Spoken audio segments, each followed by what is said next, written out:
Hola a todos, hoy hablaremos acerca de la representación de los números de punto flotante usando el estándar del IEEE. Para eso vamos a platicar un poco de la historia de este formato. Entonces, en los 60s y en los 70s había cada máquina, yo podía correr un programa en una máquina de una cierta marca y me daba un resultado y lo corría en otra máquina y me daba otro resultado. Entonces cada fabricante de hardware tenía sus estándares, o cada fabricante de hardware y de software tenían sus maneras de representar, sus representaciones de punto flotante arbitrarias, y cada uno usaba la suya. Entonces se le conoce como la era de la anarquía de los sistemas de punto flotante. Entonces, obviamente esto representaba un problema serio. Cuando yo cambiaba de máquina, mis cálculos ya no iban a ser iguales. Entonces, en el 76, la compañía Intel sacó unos procesadores que eran los 8086, había un investigador, John Palmer, que convenció a esta compañía de que debían de crear un estándar para los sistemas de punto flotante, y que no importara en qué máquina yo corría un programa, los resultados fueran consistentes y fueran iguales en todas las eh, máquinas.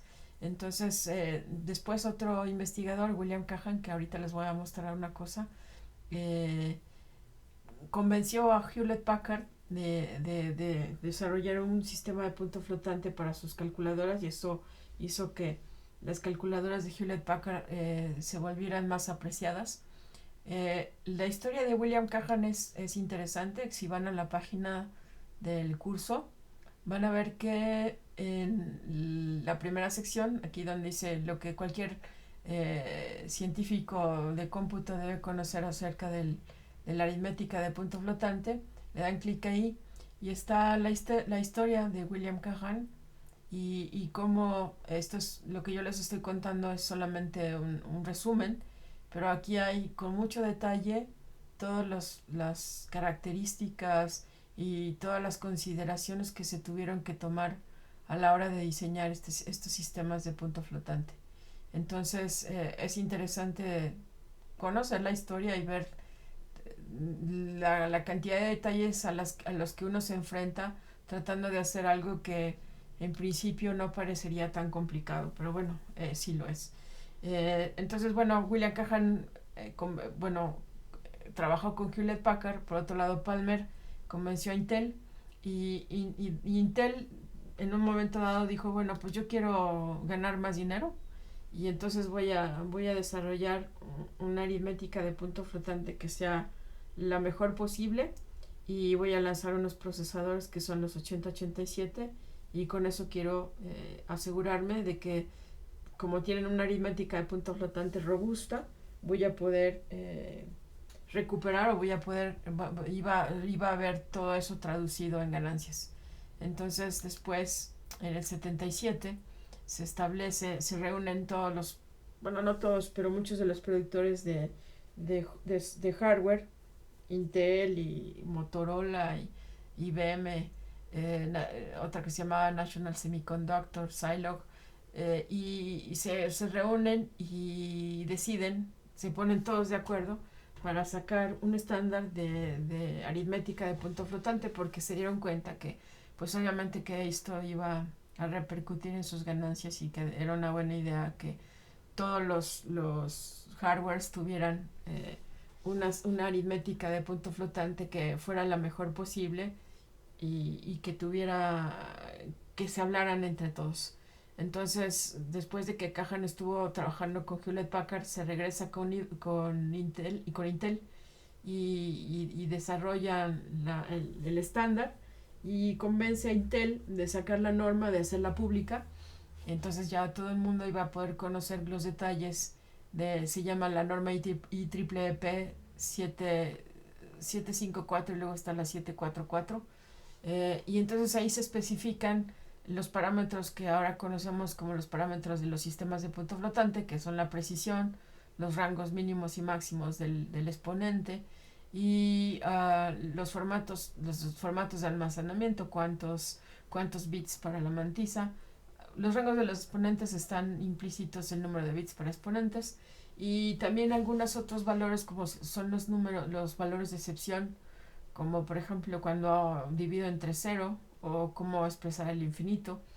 Y bueno, entonces dice también la historia que antes de los 80s todas las computadoras daban cero cuando se producía un underflow. Bueno, sabemos que los underflows son estos pequeños espacios que están entre el cero y los números más pequeños representables en el sistema de punto flotante. Entonces, aunque son muy pequeños, efectivamente ese rango es muy pequeño, es el rango de underflow, no son cero. Pero bueno, las computadoras daban cero hasta entonces. En esta norma del IEEE, conocemos lo más usual para todos, siempre ha sido cuando programan en C, en Python, MATLAB, lo que sea, tienen formatos simples y formatos dobles. El simple le llaman binary 32 y el doble es binary 64. Y cada uno de ellos tiene sus especificaciones como su precisión y su rango mínimo y máximo de exponentes. Sé que hay una pequeña tabla donde puedo ver la precisión, los exponentes mínimos y máximos para estos dos formatos. Y luego están los extendidos simples y dobles extendidos. Esto es, bueno, lo que se trata con estas representaciones y con este estándar es de que todos los números, que no haya inconsistencia de representación entre números, que la representación de un número sea única y que bueno, cuando yo opero los números, las operaciones sean consistentes y que me den lo mismo en cualquier software, en cualquier hardware que lo corro, y los modos de redondeo también deben ser consistentes. Entonces también cuando divido entre ceros siempre me va a dar un not a number, cuál es el infinito, cómo se representa el más o el menos el infinito, porque van a tener una representación especial que vamos a ver, igual que el cero, que en los videos anteriores cuando empezamos a definir los sistemas de punto flotante veíamos que las definiciones siempre decíamos si x es un número diferente de 0, x se puede representar como, y luego vimos la mantisa por la base a un cierto exponente, y ahora siempre les decía x diferente de 0, pero ahora vamos a ver cómo se representa el 0, porque el 0, yo les había comentado, tiene una representación especial que ahora la vamos a ver.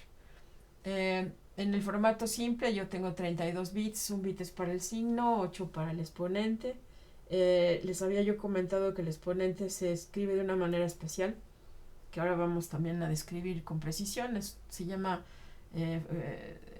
por sesgo o con exceso.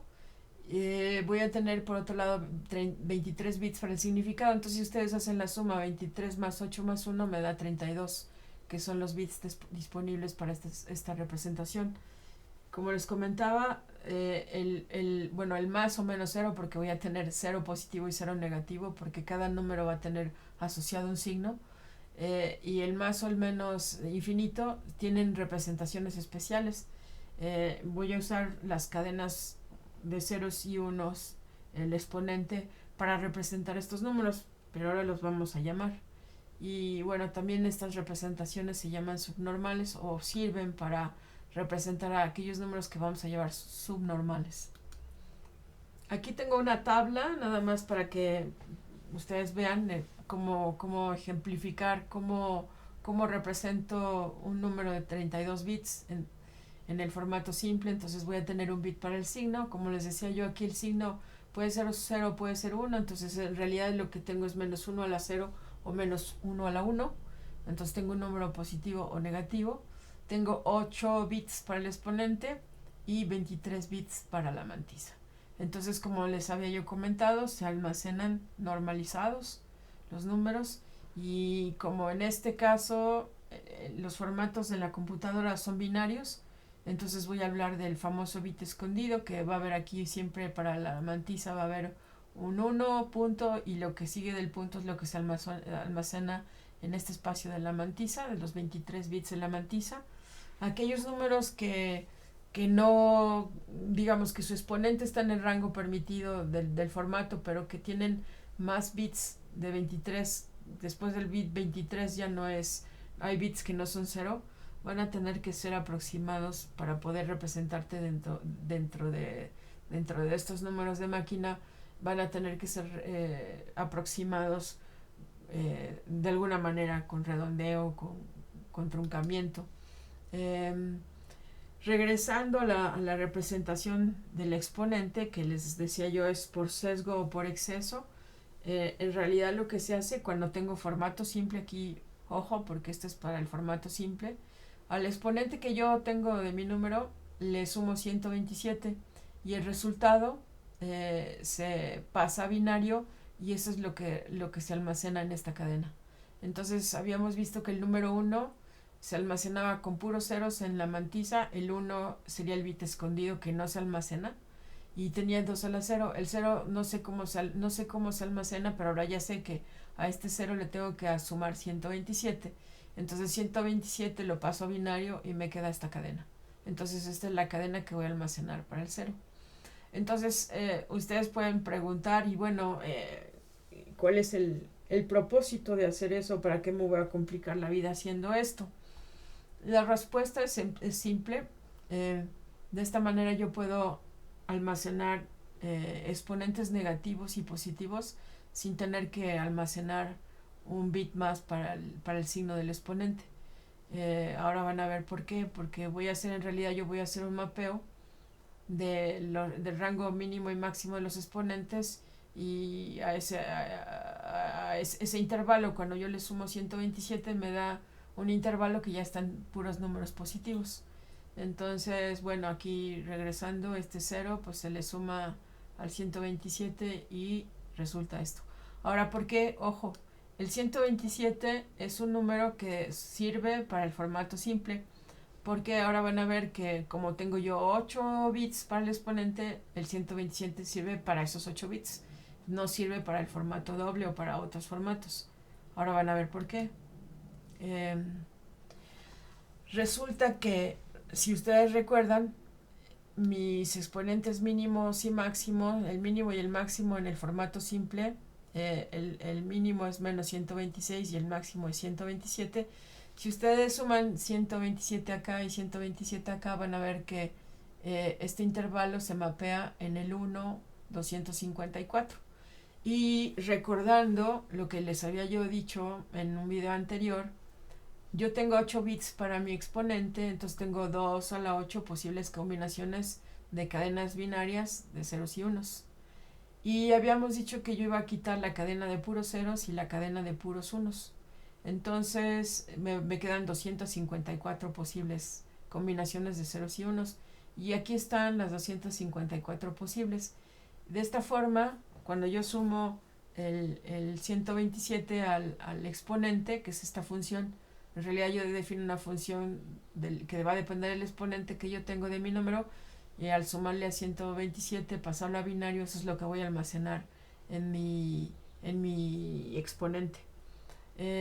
Cuando yo tengo formato doble, ahora voy a tener que sumarle 1023, porque ahora voy a tener un número que va a ser 2 a la 11, si no recuerdo mal, y entonces le voy a quitar la cadena de ceros y de unos y entonces me van a quedar los 1023 para poner aquí en el exceso.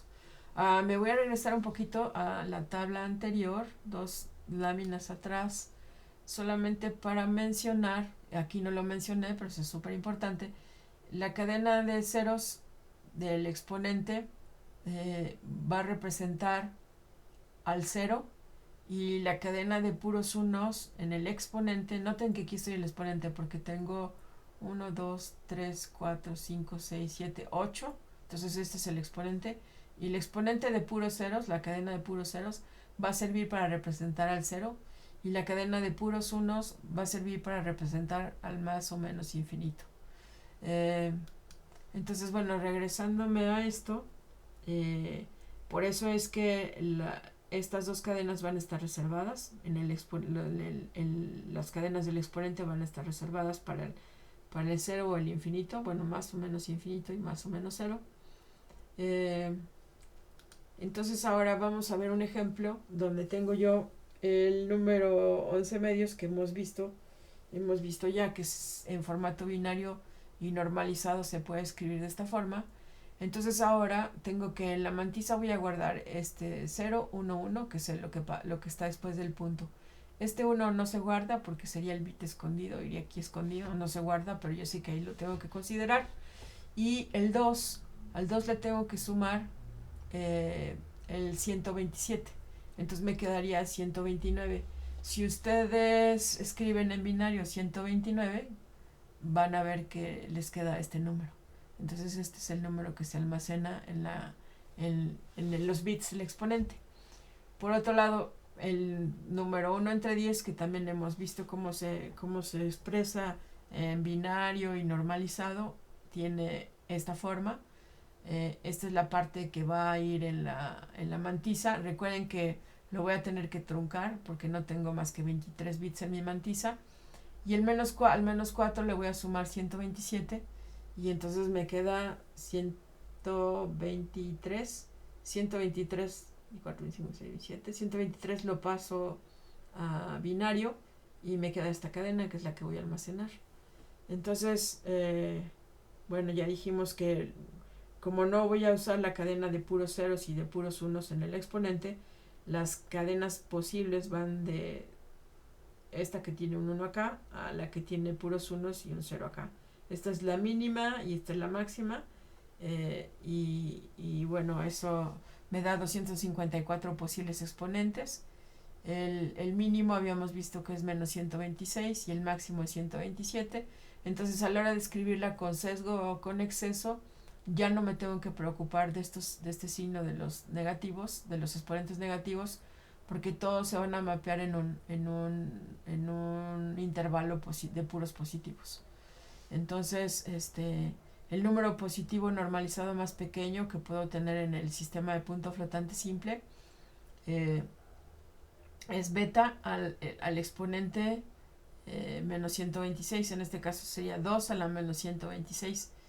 El 2 a la menos 126 se puede ver como 1.0 multiplicado por 2 a la menos 126. Entonces el 1.0 pues iría aquí el 1 escondido, el 0 acá, y el 2 a la menos 126 le tengo que sumar a menos 126, le tengo que sumar 1 para poder escribirlo aquí con sesgo con exceso. Cuando le sumo un 1 me queda a menos 126 me queda un 1 positivo nada más. En binario me queda el 1, entonces esta es la cadena más chiquita de exponentes y es el número normalizado más chico que yo puedo escribir en el formato simple. Y bueno, aquí está de nuevo, ¿no? El número positivo normalizado más pequeño es 2 a la menos 126, que se escribe como 1.00, 2 a la menos 126. Se almacena en la mantisa los puros ceros. El 1 es el bit escondido que no se almacena. Y al menos 126 le sumo un 1 y almaceno el 1 en la cadena de los exponentes. Noten que el 1 está posicionado acá porque es un 1. Entonces esto tiene es 2 a la 0, 2 a la 1, 2 a la 2, 2 a la 3, 2 a la 4, 2 a la 5, 2 a la 6 y 2 a la 7. Recuerden eso. Y bueno, ese número más pequeño en el sistema simple es 2 a la menos 126, que es más o menos 1.2 por 10 a la menos 38. Por otro lado, si quiero pensar en el número más grande, el mayor número normalizado, pues va a tener la mantisa va a tener puros unos y acá va a ser el exponente más grande. Recuerden que el exponente de puros unos está reservado para el más o el menos infinito y el más grande posible que puedo escribir es este entonces. Y cuando eso lo paso entonces bueno, me quedaría 1.23 unos por 2 y esto sería 2 a la 127 y esto si lo paso a base 10 me queda 3.4 por 10 a la 38. Entonces bueno, vimos que el número 2 a la menos 126 es el número normalizado más pequeño. y también puedo considerar yo, se puede usar para almacenar algo que se llama números subnormales.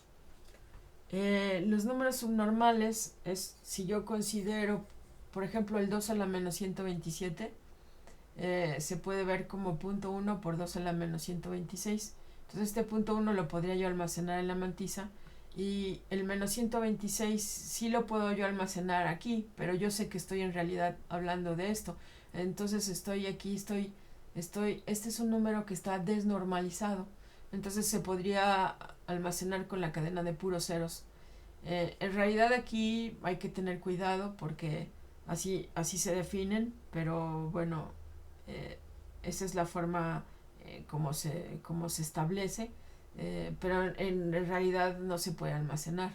El número 2 a la menos 149 pues tendría esta forma, entonces tendría que mi mantisa tendría esto y el exponente sería puros ceros.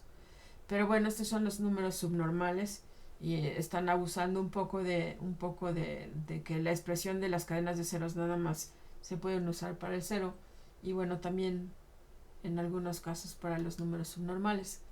Eh, bueno, en la tabla que yo les mandé, les mostré aquí, eh, este es el número 2 a la menos 126, es el más chiquito, y a partir de aquí empiezan a variar todas las mantisas hasta llegar al número más grande. Eh, Perdón, ya me fui. Esto ya lo vi, esto ya lo vi. Eh,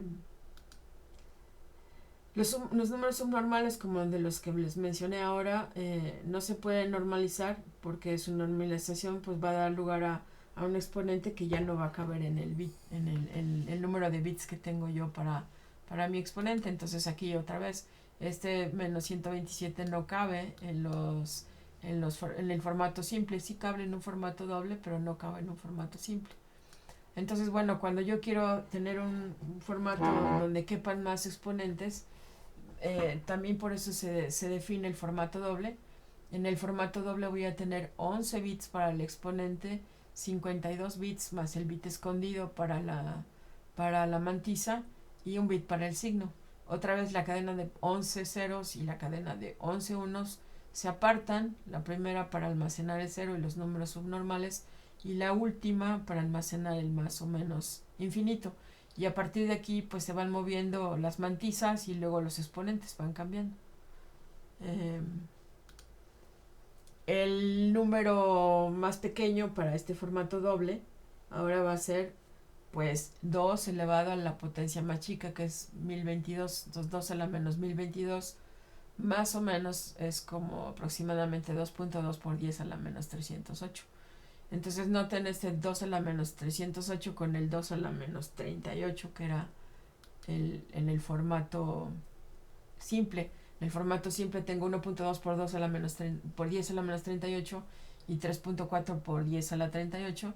Y en el formato doble tengo 2.2 por 10 a la menos 308 y 1.8 por 10 a la 308. Este es el máximo normalizado.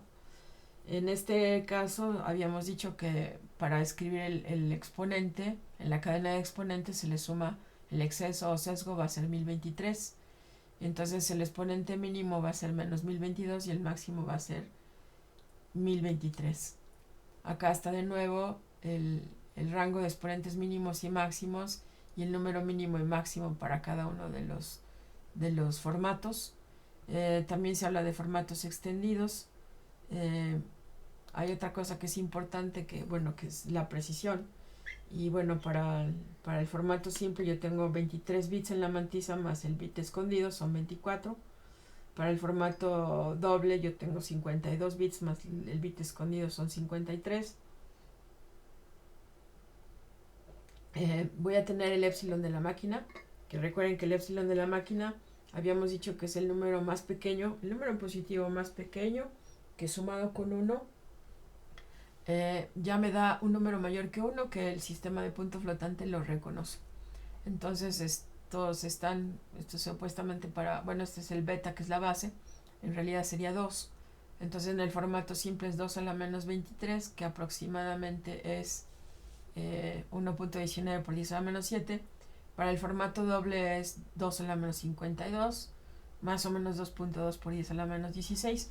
Y luego hay algo que se llama el formato extendido o doble largo, que también le llaman float 80. Y ese es epsilon de la máquina es 2 a la menos 63. Vamos ahora a ver que en el 2008 se hace una revisión de la norma del IEEE 754 y se incluyen otros formatos, entre otras cosas. Uno es el cuádruple y otro es el óctuple. Entonces aquí teníamos simple y doble, ahora tenemos cuádruple y óctuple. Y bueno, también análogamente son el binary 128 y el binary 256. Ahora lo interesante es ver cómo se reparten esos 128 y 256 bits y el rango de exponentes y de precisión que esto nos da.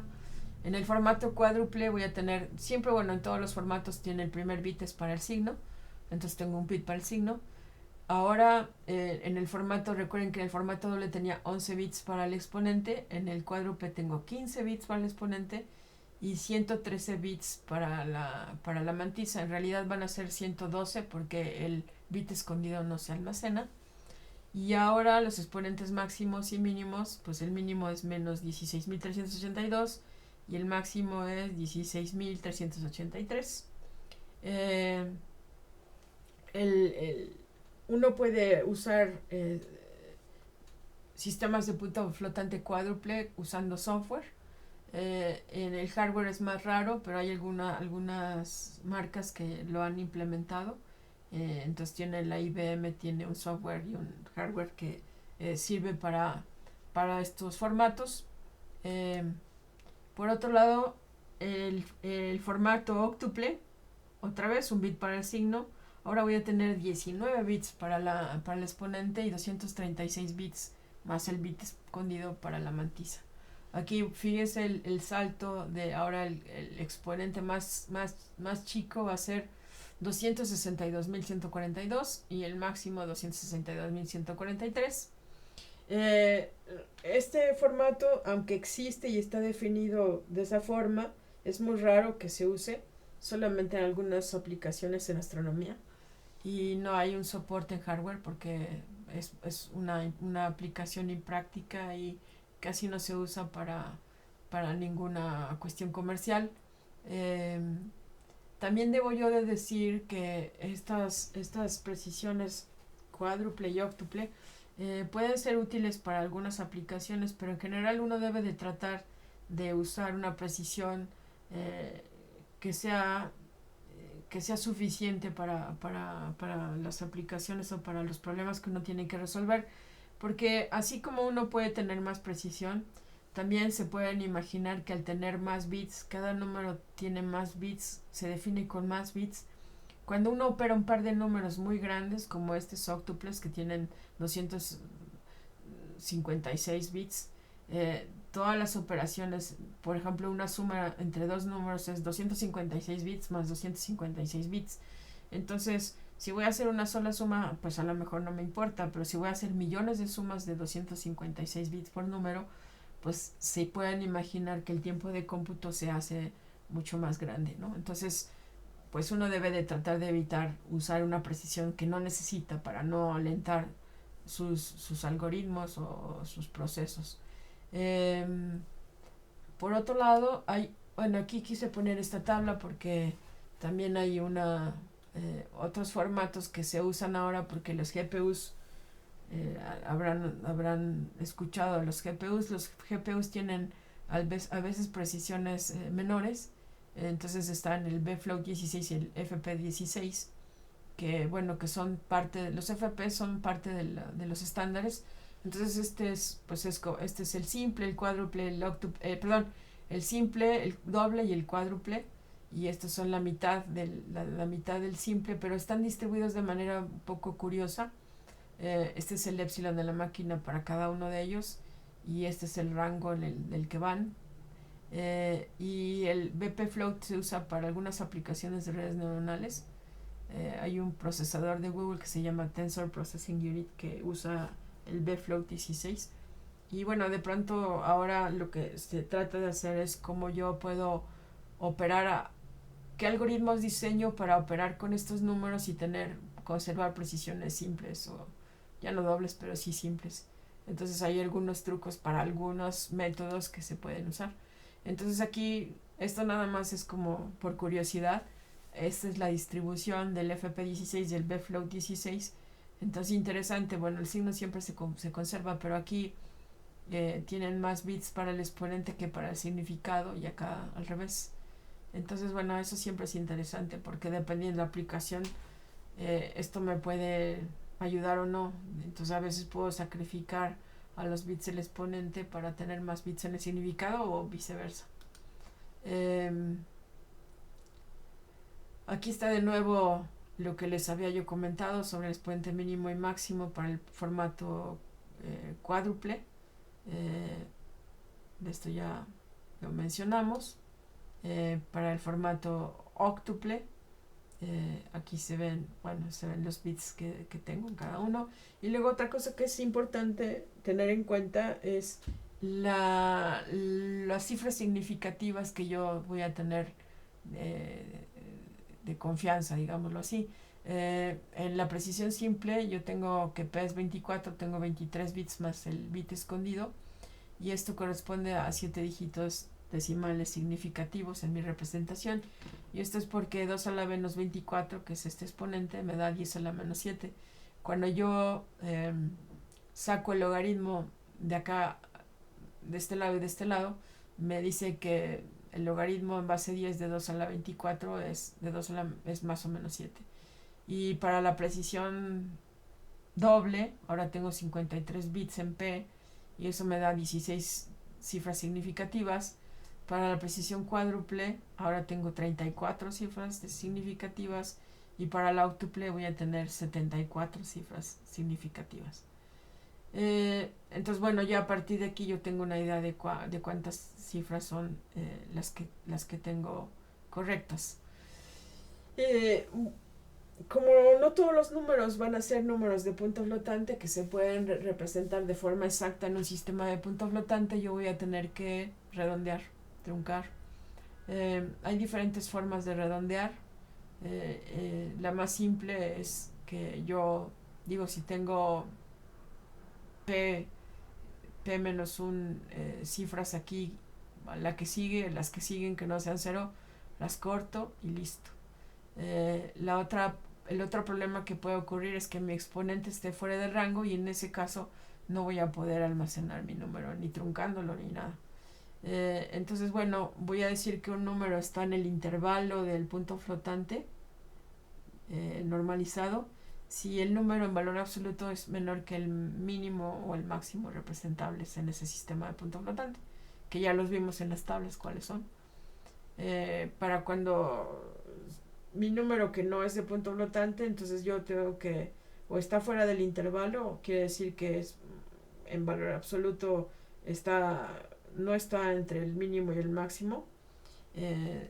Por ejemplo, 2 a la 130 o 2 a la menos 130, cualquiera de ellos está fuera del rango del sistema de punto flotante simple, porque el sistema de punto flotante siempre tiene menos 126 como exponente mínimo y 127 como exponente máximo.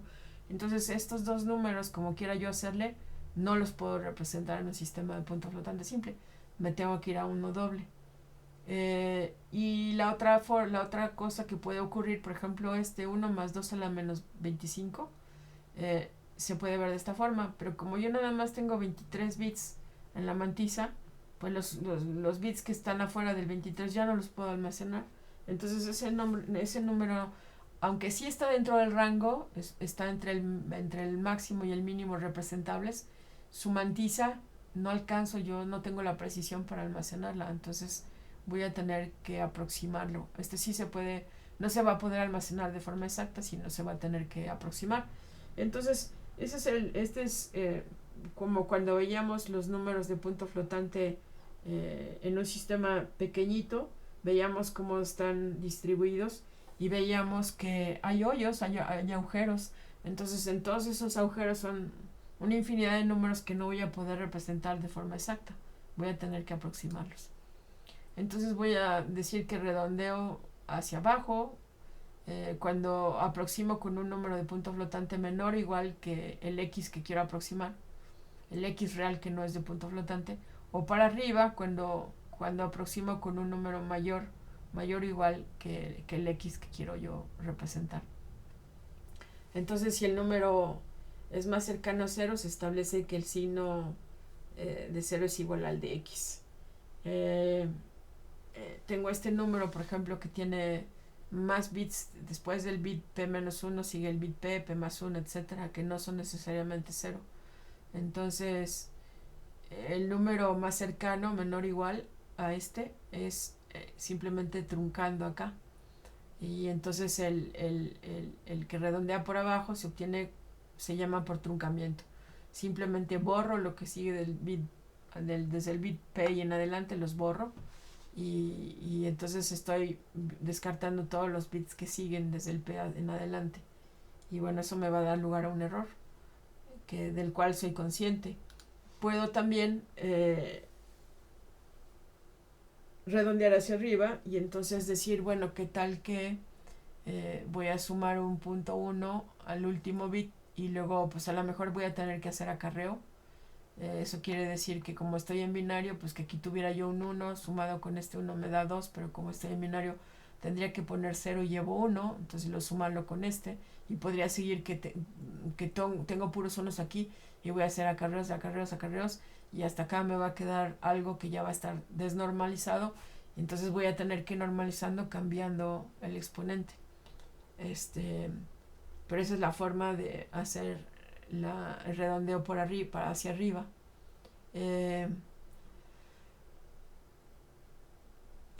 Para encontrar la expansión para arriba, bueno, como les decía, se debe sumar en el último bit. Esto es un poquito más, hacer esto es un poquito más complicado que simplemente cortar, que sería truncando. Entonces esto es para redondear, mientras que porque es más difícil y se va a tener que hacer la suma y puede implicar acarreos y los acarreos pueden dar lugar a números que no están normalizados y voy a tener que volver a normalizar. Acá tengo yo algunos ejemplos que hice con Julia, pero bueno, también se pueden hacer estos ejemplos con Python y aquí tengo BigInt y BigFloat. Y bueno, estas librerías que tiene Julia, que se llaman Multiple Precision Arithmetic Library, son experimentales. Y ustedes pueden decirle quién es el BigInt y les da el número. Aquí les puede dar, incluso si lo suman con 1, y el BigFloat también les da el BigFloat. Pueden hacer un factorial, pueden expandir este número y dividirlo y ver qué pasa, o sea, pueden operar con ellos. También van a tener el epsilon de la máquina, también así como en MATLAB yo tenía el epsilon de la máquina y en Python tengo el epsilon de la máquina. Aquí yo le digo el epsilon de la máquina del float 32, que sería del formato simple, y me da el epsilon de la máquina del formato simple. Aquí el epsilon de la máquina del formato doble. Cuando no le pongo nada, el default es el formato doble. Y estos valores equivalen a 2 a la menos 23 y 2 a la menos 52, que son los epsilon de la máquina que habíamos visto. Y también se pueden usar expresiones como next float y previous float para ver el número anterior a un número dado en punto flotante, o un número posterior o mayor. Otra cosa que es interesante, que ya les había yo comentado, como todos los números de máquina tienen un bit para el signo, pues el 0 no es la excepción. Entonces voy a tener si yo le pongo 0 es igual a menos 0, me va a decir que sí. Y luego le voy a decir cuáles son los bits para 0 y me va a dar los bits para 0 y los bits para menos 0. Y fíjense cómo cambia el primero, porque pues es el bit del signo. Hay valores especiales, como les había yo mencionado. El infinito menos infinito, el not a number. Aquí es not a number 32 y el infinito 32 por el número de bits. Y luego, bueno, hay valores especiales que ustedes también pueden intentar con Julia, Python, MATLAB. Si ustedes dividen entre infinito Eh, si dividen entre 0, les da infinito. Si dividen igual un número negativo entre 0, les da un infinito negativo. Si dividen un algo, que sea un real entre 0, les da un infinito. Un 0 entre 0, esto les da un not a number. Un 500 más infinito me da un infinito. Y esto aquí lo que pasa es que se me fue y lo copié igual. Pero bueno, esa es la idea y así es como operan los números de punto flotante en la computadora. Les recuerdo, como les había yo dicho anteriormente, que aquí tenemos un convertidor de números a formato IEEE. Entonces a mí se me antoja convertir ese número y lo quiero sin redondeo, y automáticamente me va a dar el número en el formato simple y en el formato doble. Entonces noten que aquí voy a tener el bit escondido y luego la mantisa, el bit escondido y la mantisa que lo está escribiendo, y luego el exponente que está escribiendo aquí le está sumando 127 y aquí le está sumando 1023. O más bien le está restando porque estoy viendo cómo se escribiría, ¿no? Entonces, cuando lo tengo, el número lo tengo que pasar primero a binario, y su exponente tengo que sumar 127 y luego lo paso a binario. Y acá le tengo que sumar menos 1023 para pasarlo a binario, el exponente. Entonces ustedes pueden hacer el ejercicio de que tienen un número de máquina y lo quieren pasar a un número real, o al revés, y ver qué sucede, y pueden intentar hacer ese experimento, y pueden revisar que lo han hecho bien viniendo aquí a la página donde está el convertidor. Todas las presentaciones están aquí listas. Con esto cubrimos casi toda la parte de la representación de números en punto flotante. Me faltaría nada más algunos ejemplos resueltos para que ustedes puedan entender mejor todos los conceptos del epsilon de la máquina y de cómo convertir un número de máquina a un número real, o un número real a un número de máquina, y que vean también los efectos de cancelación, que eso los vimos con algunos ejemplos que ya están en un video, y aquí están los programas, por cierto, que pueden descargar, que están relacionados con estos videos. La otra cosa que quería yo mencionarles es que en la bibliografía, la mayor parte de este tema, de este último video, la saqué del libro que se llama Overton. Bueno, el autor es Overton, que es un libro que está editado por la Sociedad Matemática Mexicana en inglés. Estaba en inglés, pero ellos lo tradujeron y son estas. Cómputo numérico con aritmética de punto flotante. Saqué las tablas y saqué muchos de los conceptos que están ahí explicados. Aquí está, lo pueden conseguir en el Instituto de Matemáticas. Está en español. El título original, el libro fue originalmente escrito en inglés y fue publicado por SIAM. Es un libro bonito y bueno, si lo quieren revisar, pues ahí está. Hay otros libros también muy, muy buenos. A uno que les había yo recomendado, que es este de Hickman, que es el de Accuracy and Stability of Numerical Algorithms. Es un libro también muy bonito, muy bueno, muy útil. Y en la página de Moodle vamos a subir más material que está relacionado con esto. Entonces, bueno, con eso concluimos este video del día de hoy.